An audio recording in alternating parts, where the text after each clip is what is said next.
If you follow movies at all, you already know about the 2019 Hellboy movie and its massive failure. It wasn't only poorly received, it was also one of the biggest box office bombs of the year. It's a movie the general public has already forgotten about and that you can already find copies of in the bargain bins of retail stores. It was a reboot no one wanted, interrupting a trilogy that a lot of people wanted to see completed. So it begs the question of how and why Hellboy 2019 even got made, and what exactly happened to make it such a failure. In order to answer that question, we have to go back to the start of the franchise. Guillermo del Toro's Hellboy was a product of its time.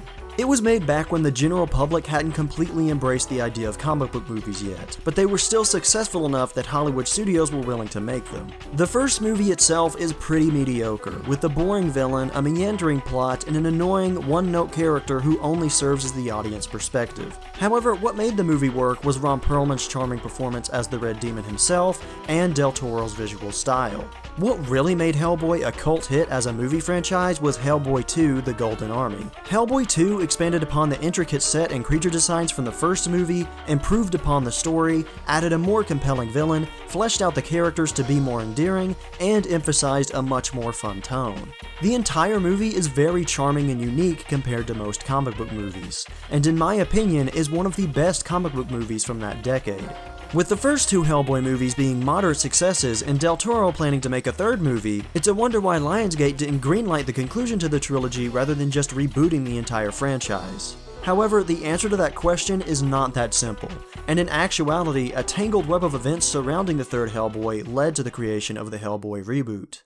Guillermo del Toro had always intended for Hellboy to be a trilogy, but after Hellboy 2, he was too busy making other movies to make Hellboy 3. Another issue the movie was facing was funding. With the large story Hellboy 3 was going to tell, it was going to need a much bigger budget of $120 million, as opposed to the comparably modest budgets of the first two movies. And no studio was willing to fund it considering the very mild success of the franchise so far. For these reasons, Hellboy 3 seemed like an impossibility for years.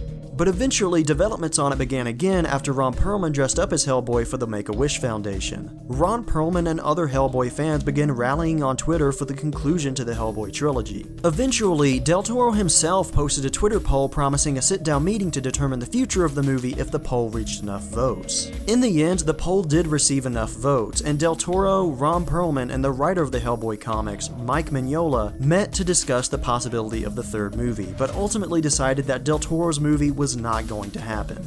However, just because Del Toro's Hellboy 3 wasn't going to happen didn't mean that Hellboy 3 wasn't going to happen at all. Producers had already been working with Mignola to make a story for Hellboy 3. However, with Del Toro declining to even produce the movie and Perlman refusing to star in it without Del Toro's involvement, they ultimately decided to change the details in the story to make it a reboot titled Hellboy: Rise of the Blood Queen, which they would eventually change to just Hellboy. Truth be told, the movie was not shaping up to be bad at first. They signed on the Descent director Neil Marshall to helm the movie, and got David Harbour and Ian McShane to star.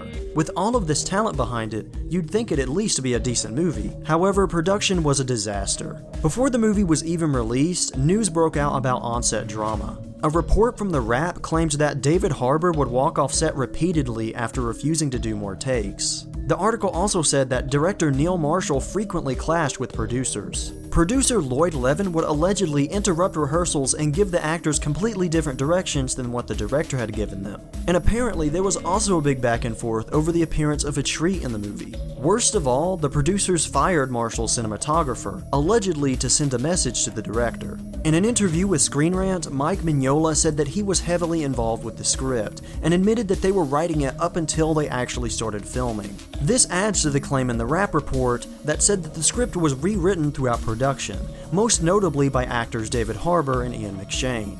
Of course, lawyers representing the producers denied all of these claims, but one thing that was certain was that the production of Hellboy was not smooth. The rough production, as well as the messy pre-production, is ultimately what caused the problems in the final product. On the level of the story and script, it's very apparent that the movie was originally intended to be a sequel to Hellboy 2. The first scene we see of Hellboy has him being brought back to the BRPD after abandoning them, a scene that doesn't make sense unless you have the context of Hellboy 2's ending, where he leaves that organization. Nearly everything in the movie suggests a past history of events that we are not shown, and the story itself feels more fitting for a sequel. sequel. Every villain in the movie wants revenge on Hellboy, something that would be a better motivation for returning villains at the end of the trilogy. Hellboy 3 would have had the character face his destiny as the bringer of the apocalypse, and this movie does much of the same thing, with the villain trying to tempt him to give in to his demonic urges. The climax of the movie leads to a huge world-ending threat, which might have worked at the end of the original trilogy, but in this standalone movie it doesn't have enough build-up to make it seem justified. Now that isn't to say that a world-ending threat can't be presented in a first movie. After all, the first Del Toro Hellboy had a similar threat of apocalypse, but the difference is that it didn't have a script that was Frankensteined from an abandoned sequel.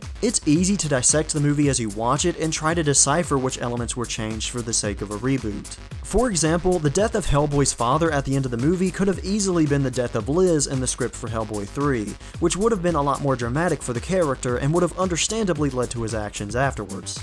Even disregarding the feeling that the story was originally meant for a sequel, the movie has plenty of problems on its own merits. Hellboy 2019 is stuck between trying to recreate the spirit of the Del Toro movies and trying to be its own thing. They kept the original logo from the first two movies either because they were too lazy to make a new one, or most likely because they thought the familiar logo would draw in fans of the first two movies. Del Toro's movies also had very strong themes about otherness. The characters in Del Toro's Hellboy struggle with the reality that they're monsters, and that people will never accept them for who they really are, a theme that is recurrent throughout Del Toro's filmography. Hellboy 2019 tries to copy that theme as well, but it doesn't feel as effective because it's also haphazardly juggling themes of destiny, free will, and family. While you could have combined these themes to make it all come together like in the original Hellboy, here they seem completely separate from each other. When the movie isn't doing a half-assed recreation of the originals, it's trying to stand out by imitating the dialogue of movies like Deadpool. But this is not gonna work, you know, because I'm a Capricorn and you're fucking nuts! This might have worked, but on top of the dialogue being less than stellar, David Harbour's performance isn't as charming or as likable as Ron Perlman's. In fact, Harbour's performance feels tired and lifeless by comparison, almost as if he had given up on trying before the cameras even started rolling. Considering the drama that happened between him, the director, and the producers, it's no wonder he comes off that way. But the on-set drama affected more than just Harbour's performance. The entire movie feels like it can't decide what it wants to do. It starts out with tons of exposition dumps about the main plot, then jumps to a random side story about medieval royalty, then abruptly ends that to introduce a new character from Hellboy's past, then Hellboy fights with his dad for some reason, then that abruptly ends when he's transported to the Baba Yaga, and then finally we get back to the main story introduced in the first 20 minutes. This messy, disconnected structure can only be the result of multiple compromises that had to be made between the director, actors, and producers. All of it amounts to a movie that doesn't feel cohesive in any way. It has no central vision or mission. It absolutely feels like a product of multiple people fighting for control over what the movie should be. As a result, this movie doesn't feel like a Neil Marshall movie at all. Most of the scenes lack any distinctive style that would remind you of his previous work. There are a few genuinely good scenes in the movie, and most of them are ones that feel like his work. The fight scene with the giants was fun, the scene where the monsters from hell destroy buildings and kill people is genuinely creepy, and the final action scene has more visual style than the entire movie. There's also this scene of Hellboy riding in on a fire dragon. Coupled with the metal score in the background, it feels like a glimpse of the Doom movie we will never get. If Neil Marshall had more control, his background in horror movies could have led to a stylish and genuinely unsettling depiction of the Hellboy world. But unfortunately, that's not what happened. The problem with Hellboy 2019, and the reason it wasn't and was never going to be a cohesive movie, is because of why it was made. This was a movie that was made because studio producers wanted to take advantage of the hype for Hellboy 3 and the current superhero craze. Del Toro and Ron Perlman proved that there was more than enough of an audience for a third Hellboy movie. But no studio was interested in his artistic vision for the franchise. In fact, they weren't interested in artistic vision at all. They only cared about making the safest possible movie for the highest possible profits. If Del Toro had given in and let the studio dictate what the movie would be like, we probably would have a Hellboy 3. It would suck, and it wouldn't feel like a Del Toro movie at all, but we would have it. Luckily, Del Toro never did that. However, the idea of banking off a recognizable property for easy profit was too enticing for the studio. If you have a chance of making a profit by producing a medium-budget comic book movie, then why not take the shot? And that is why the Hellboy reboot was made. Not because anyone wanted it to happen, not because anyone had any clear vision or inspiration, but because of greed.